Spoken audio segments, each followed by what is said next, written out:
look at the companies that can help you to make a decision, because as an investor, you want to chase ESG friendly companies, but how to find them, how to define if they really are or not. And if you look at the companies like, for instance, True Value Labs, or another example comes to my mind is Idacity. Those companies help you to gather data from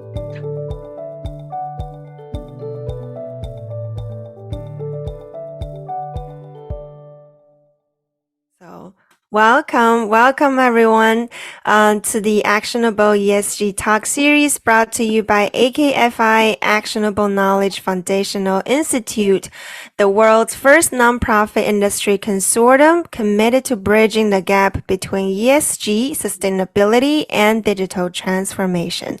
Hello everyone, my name is Isabella. I am the co-host, and here with another co-host here, Manuel.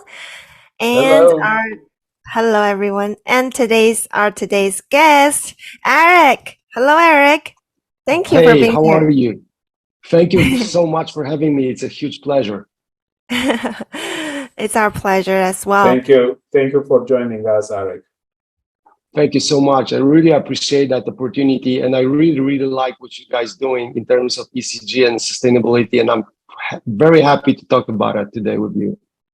Wonderful. Yeah, this is exactly where we're doing here, to bring together all the great minds to discuss the current state and the future state of today's ESG, sustainability, and digital transformation. And before we start, allow me to introduce Arek quickly.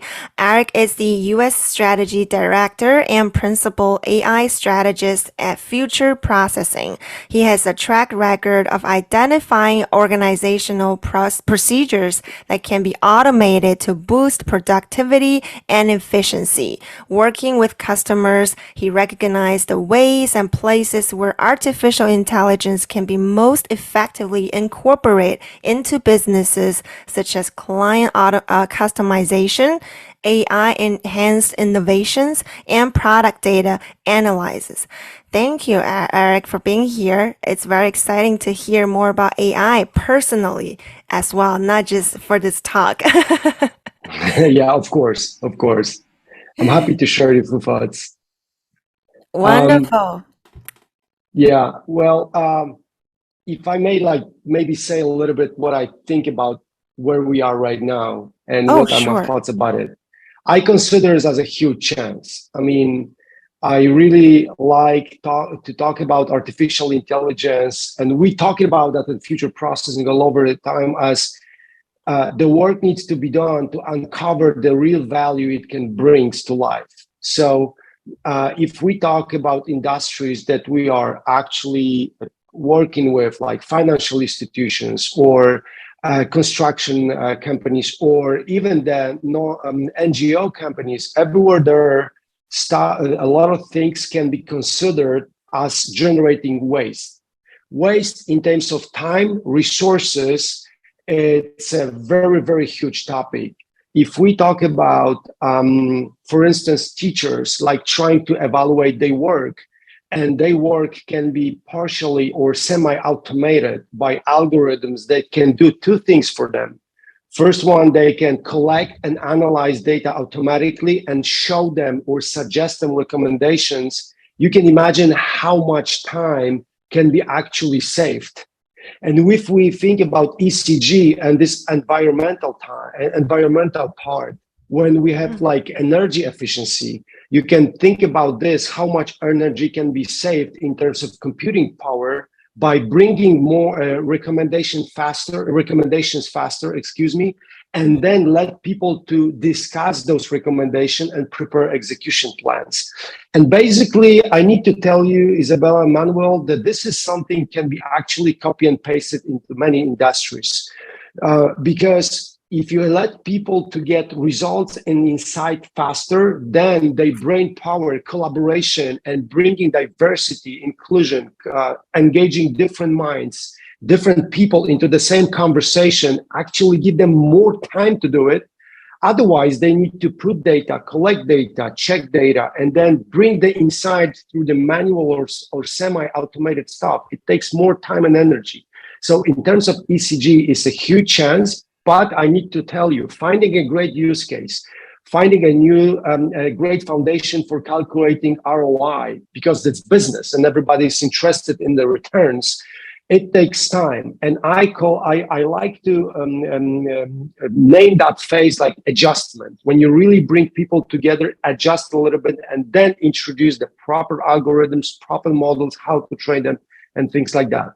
Wrapping it up, it's a huge chance, requires a little bit of the groundwork, and then let people just consume that insight to build the execution plans. That's wonderful. Thank you, Arek. Actually, you touched first a wrong nerve, because I'm an instructor at Cornell, and I do have to do this work. Yes. And I'll definitely benefit from an AI system to tell me where I should pay attention, where I should, and what I should recommend to a student. That would be great. So, sold already, and the business case is done. But you really connected. And the other thing, you first in this series of interviews, which brings the waste of time, the waste of human talent. Correct. We had Michael Rada, that I think you may know him, and he looks at the waste, or not to create waste on inputs, on physical things, on minerals and things we use in production and energy, but waste of time. It's a great starting point for our discussion today. And thank you for the summary. And maybe you have one or two examples. I like this, and we all think that there is a ramp of understanding AI, understanding digital transformation in this context of ESG, and reducing waste of human talent, waste of human time. So do you have some cases for us? Well, of course, I actually prepared two of those. Let me start with the one that it's pretty generic. We, as a future processing, didn't work with that customer on that particular case, but this is something that comes from the very, from the industry that was pretty heavily touched by COVID-19 situation, which is supply chain companies. And at future processing, when we are trying to develop our skills, prepare use cases, work for customers, we also analyze cases that are publicly accessible or not necessarily delivered by us. One of them is UPS, the logistic company that was able to cut, and this is incredibly important, because by cutting the time of the couriers and people that are driving cars or delivering packages, they were trying to reduce fuel consumption by 10 million gallons per year.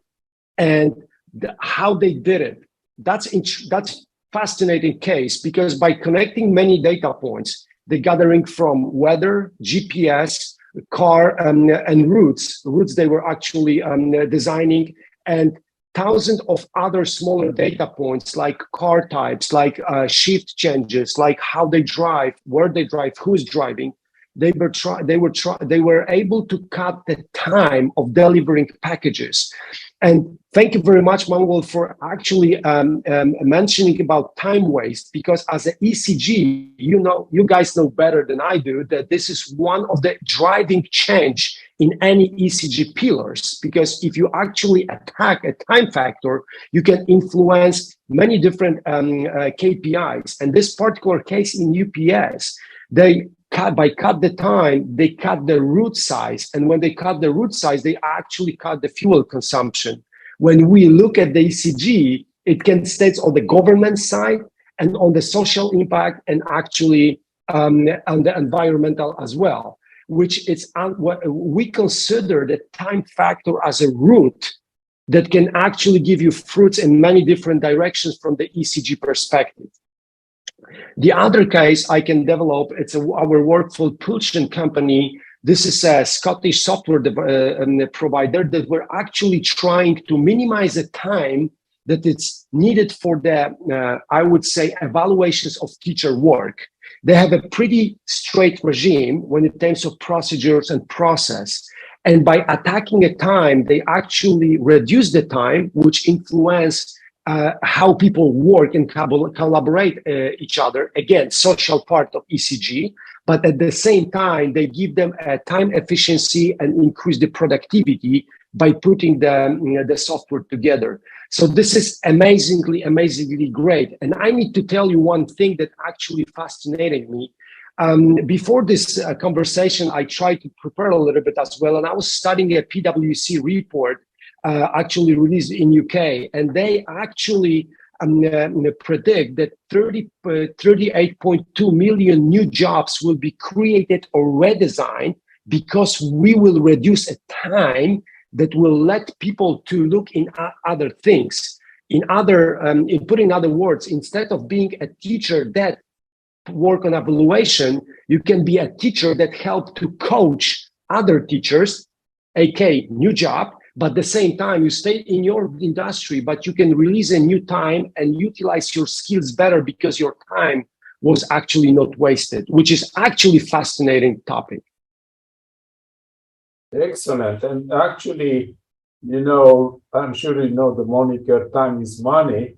So here is the business case. Once you can we can look at the amount of time we save, we can convert it in dollars and cents and actually create a business case. So this is really a great insight. And I'll switch to Isabella if she has any follow-up question or if she wants to stay on this topic of time is money. And AI. And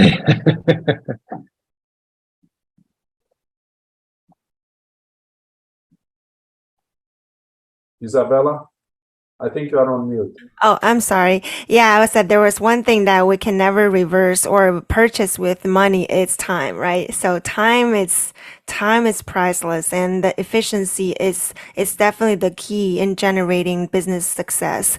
So I like the approach that future processing and your angle of AI is to reduce waste, which I think is critical in the coming age for the environment and for the sustainability goal. Yes, this is really great topic. And let me also tell you this, like we are also interested in looking at ECG companies from investing perspective.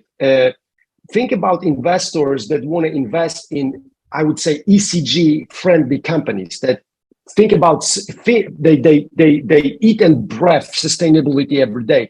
But because there's so much friction in the data, you need to really look at the companies that can help you to make a decision, because as an investor, you want to chase ECG friendly companies, but how to find them, how to define if they really are or not. And if you look at the companies like, for instance, True Value Labs, or another example comes to my mind is Idacity.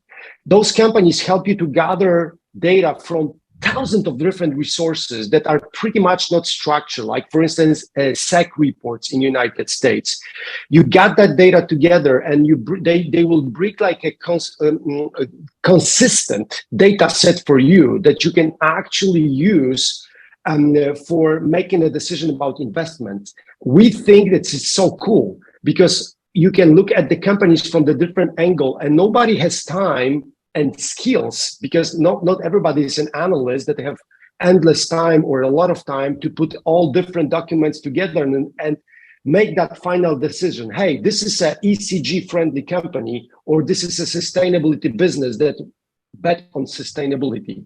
This is something very interesting. And then we find on those companies I mentioned as a great partners for businesses in digital transformation of venture capitals industry, that can actually help to make that decisions, which actually bring us to the conclusion that time is a factor everywhere if you want an ECG to be a part of your game. Very, very good point. That I don't know if you saw, but the Economist one issue ago had on the cover ESG, and the articles were actually measuring and trying to understand this correlation between different ESG ratings. And they came up to the conclusion the correlation is very low. It's about around 50%, which is, interesting. You toss a coin and you get about the same. And their conclusion was that, as you said, the measurement tools are not yet up to speed. And the finance industry has a lot of ESG labeled finance vehicles, ETFs, mutual funds, green bonds, even the insurance industry, which is part of the finance industry, rates companies on ESG in order to determine risks.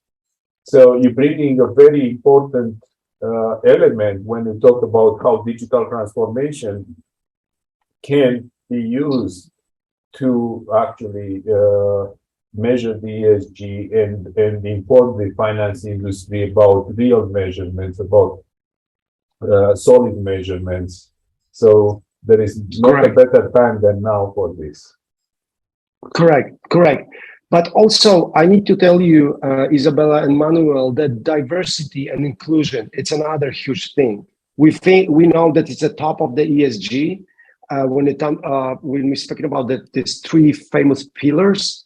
But if you look at what happened in the financial institutions when they're trying to, hire AI and machine learning techniques and different algorithms, and finally some group of society were actually harmed by those decisions. There was a lot of bias. There was a lot of, I would say, not properly made decision, or maybe not properly crafted recommendations, because finally, you need a person to grant that credit or to grant that service line. But eventually, we saw that lack of the great data as a foundation actually harmed a lot of people and influenced their life in terms of how they can pay their mortgage, when they can move, how they can give a chance to their kids. Because, in the United States, when you want to give your kids a chance to finish, to have a better education, you usually need to move somewhere else. And that is connected with the mortgage, home loans, and things like that,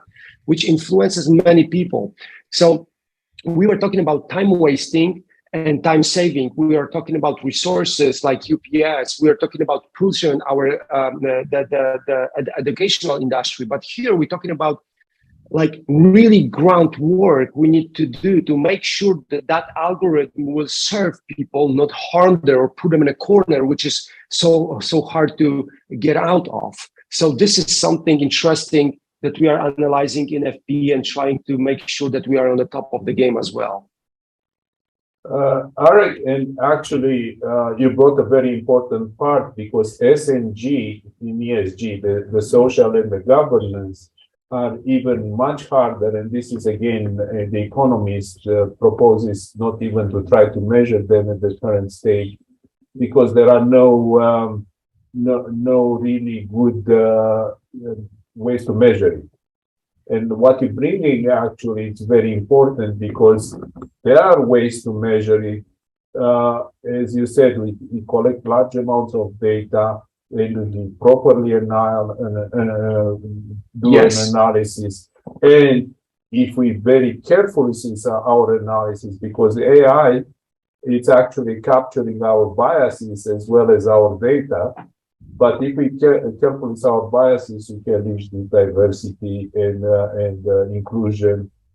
And a couple of things you mentioned. One very important is education. And one of the reasons I think we're facing problems with diversity on companies that want to create this diverse environment is because 20 years ago, the kids didn't have good schools. And that reflects in their capabilities in the workplace. So I think diversity has to start at kindergarten, not at 25 years old when you graduate from the university. But no, sorry. Yes, Manuel. Yes. I want to say that this is extremely important what you mentioned, because technology is the one part, and artificial intelligence, machine learning. You got cybersecurity, part of ECG as well. And then you have a non-profit charity. Everything, it's supported by different technologies. And we know that to train them, build them takes time, skills, and money. But I'm not a psychologist and I'm not a sociologist, so I can't really speak for that part of our life. But we all feel that if you don't have a proper mindset from the very beginning, that technology can be a useful tool, it can become the weapon. You don't want to be that a weapon. You want that to be a skill. That's why I always like to say, probably somebody said that before. It's nothing new, but that if you conduct digital transformation process, you want to transform something digitally and make it more digital or digitized, I would say, you really need to have a customer in the center. And that's not that, I don't want to say like empty words here, by meaning a customer in the center. And I think we're trying to do that all the time, is you really need to understand who is your persona, who you talk to, what's their challenges, what their pains, what the jobs to be done they need to fulfill to deliver something, and you can take out of the plate. So everything is very nice in terms of like terms like AI, ML. But we believe that if you don't start with that person, that group of people, that cluster, that micro cluster, you try to define them in terms of personas, pains, jobs to be done, and things like this, you can't really miss the point. Because you want to develop something that will give a lot of efficiency, but might completely damage or destroy or harm the target group. And nobody wants to do that on purpose. But if you look at the diversity and inclusion, it actually happened. The face recognition technology was actually removed for some time because it delivered more harm than good in terms of the diversity and inclusion. So yes, I agree completely that it needs to start in the kindergarten. That's a great way to say it. And on the other end, you can definitely see Isabella interest as she published her first book, The Digital Mind of Tomorrow. She's looking at the long-term implications and in the direction that technology and humans will have to take to work together as opposed to fight, to supplement as opposed to replace the humans, to supplement the humans' capabilities. You, Arek, mentioned at the beginning in your case study about the AI in education, right? I don't know if Isabella wants to add something to the digital mind of tomorrow. Thank you, Manuel, for always, bringing up my book during these talks. Not just to help me, it helped me tremendously to share the message out, as it's very close to what we're talking about today with digital transformation, ESG. And as Arek was mentioning, he's not a psychologist, a sociologist. So there's some things. He's super good at it, but there's another part we need to work together on all aspects to in order to figure out this puzzle. And that's where I'm personally very engaged in on the psychological and the social perspective in how to understand technology, artificial intelligence from a social way, and even in a bigger picture in the humanity way. So I really like the combination of this topic when we speaking of moving forward with technology development. It's no longer a linear perspective on just technology itself. Excellent. Right. And actually, if we think from AKFI viewpoint, in AKFI, we want to bring together digital transformation and ESG, as Arek gave. You gave us already so many good case studies and so many thoughts.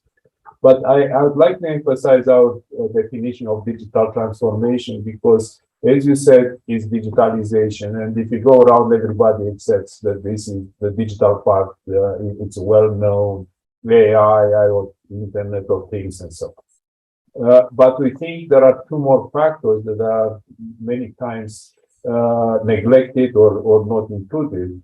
And one of them, it's actually cultural and reskilling change of people, of the stakeholders, exactly as you mentioned, the community that you address, the people, especially the employees, but also their families, if you want to look starting early on sciences and technology education. So reskilling of the people is the second leg. And the third leg, it's actually, this is, we try to call it transformation digital because it's a whole transformation, it's a whole change process that it starts with technology, but ends with people and ends with business model change, with the way companies do business. Companies establish new relationships with their customers or customers if there are B2B and so on. So for short, we're looking at digital transformation as a sum of three factors: technology, people, and business models or new ways of creating value to the companies and the shareholders. Awesome. And if I may, so thank you so much. First of all, thank you so much for introducing me to the digital mind of tomorrow. I already made that in my note. And the reason I'm saying that is I really value as good sources that are actually introduced to the world by the younger generation. Let me tell you what I mean by this. The beauty of AI ML is that you cannot build a good AI with the domain expertise. You can't be a doctor when you build an algorithm, right? So the digital mind of tomorrow, I haven't read that book yet, but I assume that I will find there's something like that. The really mind of tomorrow needs to put a big effort into collaborating and partnership.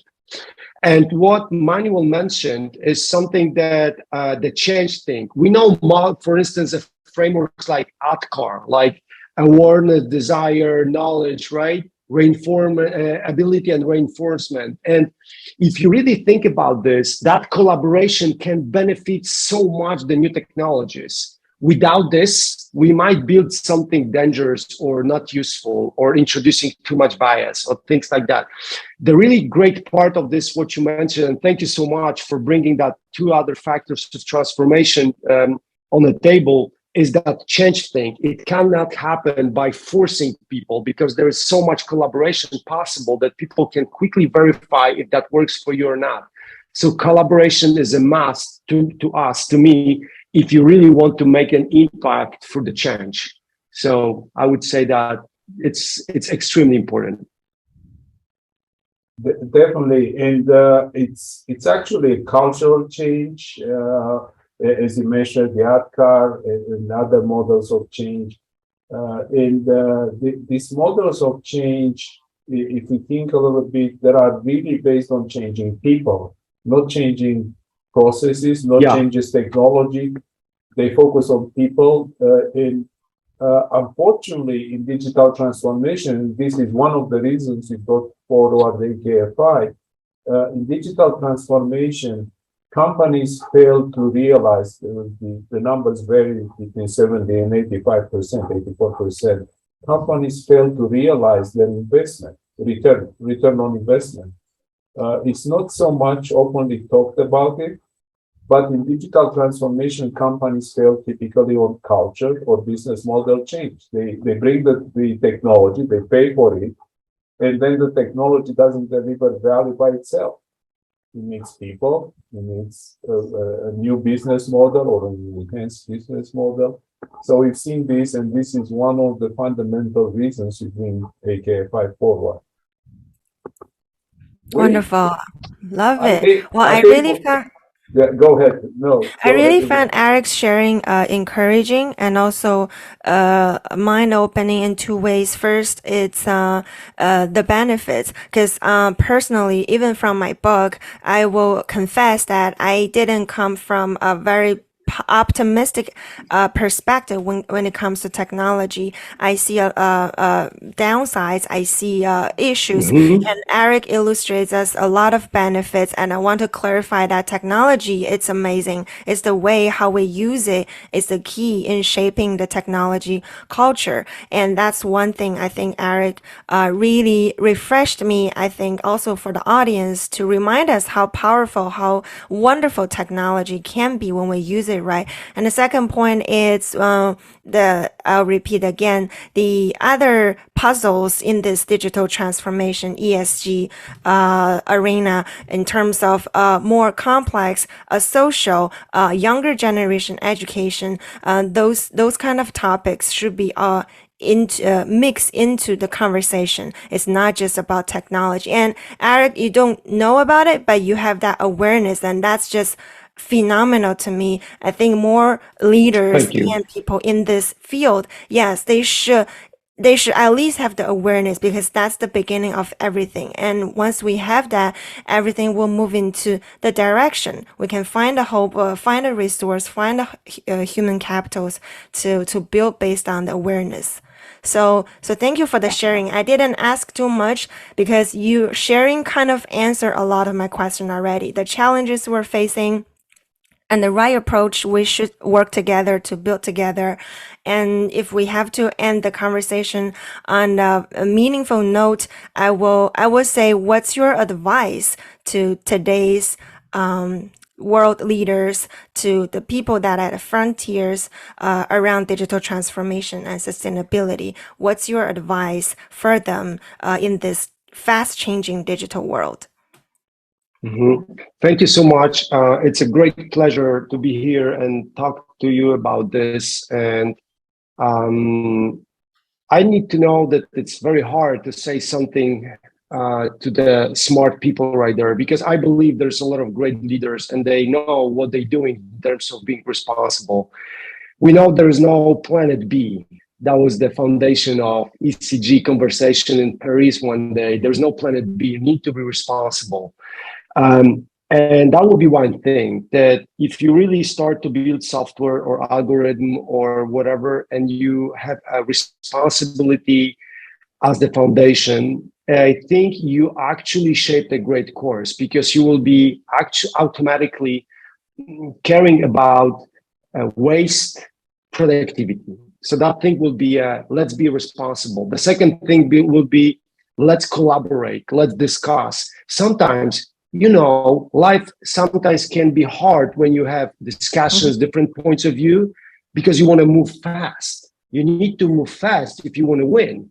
And that's kind of like a fire and water. But I think that collaboration, more conversation, and more arguments can actually make better decisions. And eventually you can build a better software, because we agree it's a product of our work, not the driven force. So that would be a second thing. And the third one would be, and I'm looking really at people, diversity can bring a lot value. It might be at the beginning not well known. We don't know how to navigate that waters, but eventually, if we have a very great teams, diversified teams with very point of view, I believe that software eventually will actually address more pain points. And we're still talking about customer centricity here, and that would be a third thing. Let's be customer centric, but let's value the diversity. And all those advices I'm sending right there, but I'm also,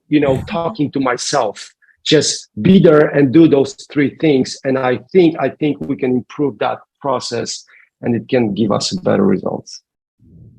Arek, we need a lot more deep thinker, technical, software people to bridge actually this gap between, as you said, different sciences, different perspectives.